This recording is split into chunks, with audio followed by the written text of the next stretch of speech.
Thank you. I'm afraid going to be controversial now.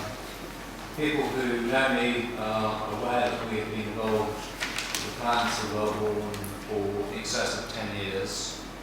And I would hope that those people would understand our commitment to make Welborne a place that we all aspire to.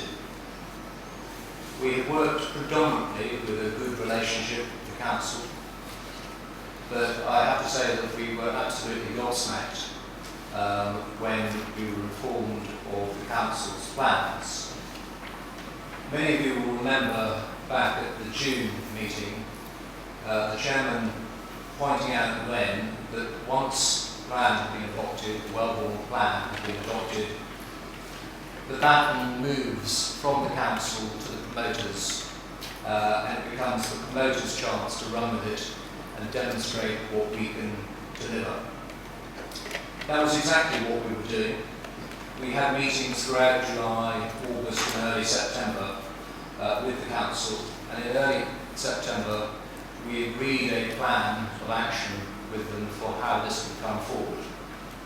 Specifically, there were going to be two conjoined applications coming from Buckland as a developer for 500 acres of my family's land, and through BST warehouses on behalf of the Bench family, the other major landowner.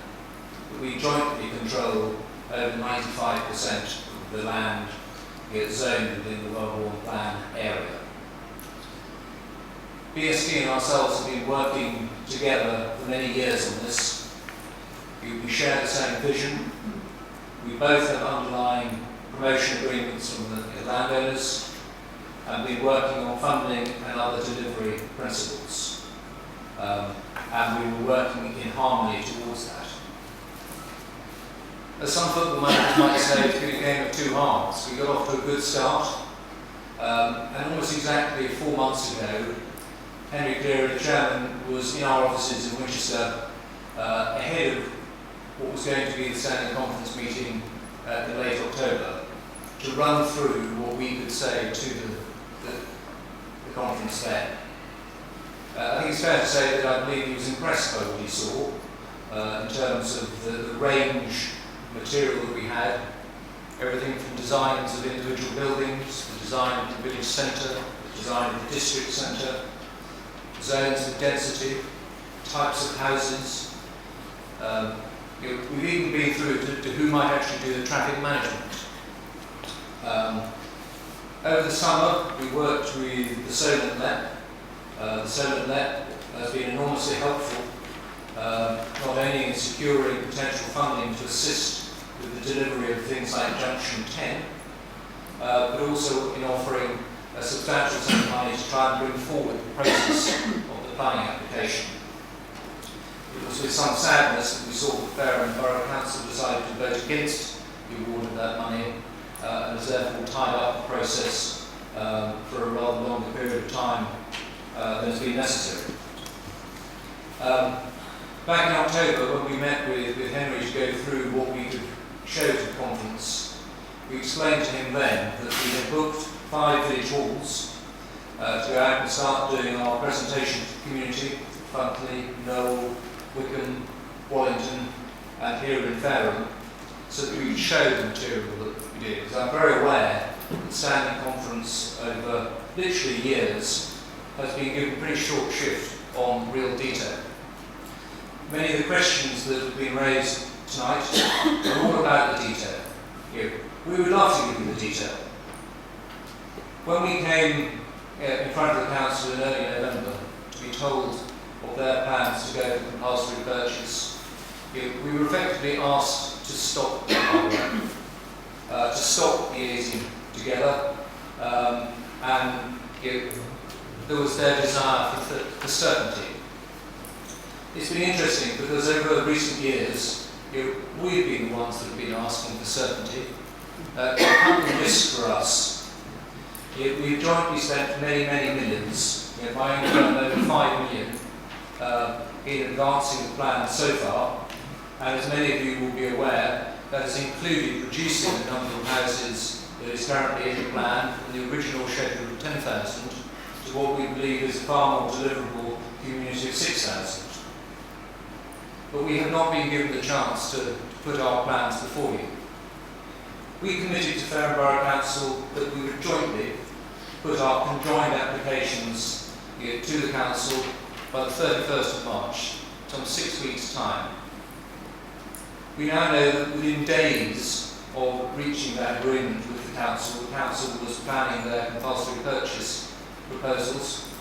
How do we know that? Because they stopped returning our calls, stopped returning our emails, and in the middle of October we received a call saying that they were formally down tools on us, would not be signing the planning performance agreement, which we all require as a commitment as to who does what by what time. We would submit certain documents that we expect to be turned around in the same time. We were told that no, that was going away, and that they were after certainty. Well, from our point of view, certainty comes through the planning process. We each have to sort of test our thoughts with rigour, check that the transport system works and is fit for purpose, that the BRT route is in the right place, that the subs works, that we've got the utilities in the right place, the schools come at the right time, that the whole thing works. It's interesting just looking at the questions that have been asked. And even if we just look at questions 1 and 2, I find it fascinating that the answer to some of these questions is that the major works will happen on the motorway starting in 1718 and be completed by 2020, but the resurfacing will happen in 1617. Isn't that a bit the wrong way around? We've tried to bring common sense to this equation, but it will be dashed the whole way through. We've tried to have a sensible relationship with the council, their advisors, and everything else, but they have been very determined to have this certainty, which we believe to be completely out of place. You'll appreciate that we have gone to our own advisors to try and understand this process. I think it's fair to say that they've been as surprised as we are. None of them are aware of anything of this scale before. And their first comment has been that Fareham would jump the gun. They haven't even given us a chance to demonstrate that we can and will deliver. As part of this approach, Fareham have employed their own agents to advise them on the CPO process, and in particular CBRE, a respected firm of surveyors. CBRE have had a number of meetings with us and have verbally confirmed to us that they have been surprised at how far advanced our plans are, particularly bearing in mind the time available, and that, again, verbally, that we were ticking all of their boxes. Clearly, this, again, has to be tested with the rigour of the planning process, and we would expect it to be so when we submit our planning application. Despite the fact that we have asked Fareham to hold back from the compulsory purchase process, not least, as Richard indicated, that where they're looking at the purchasing of residential properties, he's clearly identifying blight.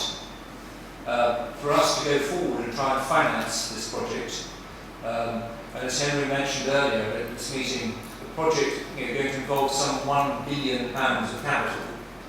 To do so with the overhang of blight is at best unhelpful. But that has not been possible. I can confirm that despite the fact that we've had to stop our work at Fareham's request, it is the intention of the promoters, and we're sitting here together, to go forward and put our planning application in. It will come slightly later. We do hope that Fareham's planning department will re-engage with us. We need to agree various documents with them, not least the structure plan, which is the plan which all the surveys are done. So to get all the transport answers that everybody wants, and those numbers make sense, for them to be fit for purpose, we need to make sure that we actually agree where the secondary school is going to be, that we agree where the roundabouts are going to be, and how this works. We're ready, willing and able to do this. As part of the process, we have put together draft documents that we'd already promised would be circulated with our planning application by the 31st of March, had we been allowed to carry on with this. It includes documents on the infrastructure. So we've committed to it would be a comprehensive site-wide plan with funded infrastructure. We have had discussions, the promoters together, with large-scale infrastructure delivery people, with the energy companies, and with a series of house builders that will allow us to deliver this important project. And again, we're absolutely gobsmacked that the Crown Council would want to stop this in its tracks. We're even more surprised when they talk about the process involving then the development partner. Having been in the business for a little while, we can't imagine what development partner will be prepared to take this on when they can see two well-qualified promoters ready, willing and able and with funding to take it forward within a reasonable period of time. And to find that within just a few weeks of the plan being adopted, that the Council was taking other steps to pursue a different agenda has been a rude awakening for us. And we hope that that will be rebuffed at the executive meeting in 10 days' time. I'd just like to conclude that we've staked our reputation, certainly mine personally, the family, and Surrey Estate, to try and make sure that we deliver something that we all want to be proud of. At the very least, we would expect to be consulted in these processes. We all know that there are many challenges ahead for this project, but those challenges can only really be met and solved by dialogue and working together. We received no notice of this whatsoever, and I think it's very interesting that the agenda for the executive meeting on the 22nd is only being released this evening, we haven't had a chance to see it, etc. Crystal, would you like to say something too? Yes, I would. First of all, thank you for hearing me this evening. This is the first time I've attended, and I would ask your forbearance because, first of all, I'm not a property man, I'm a generalist. A little bit about property, but nothing like as much as you all around this table do. And secondly, I only joined BSD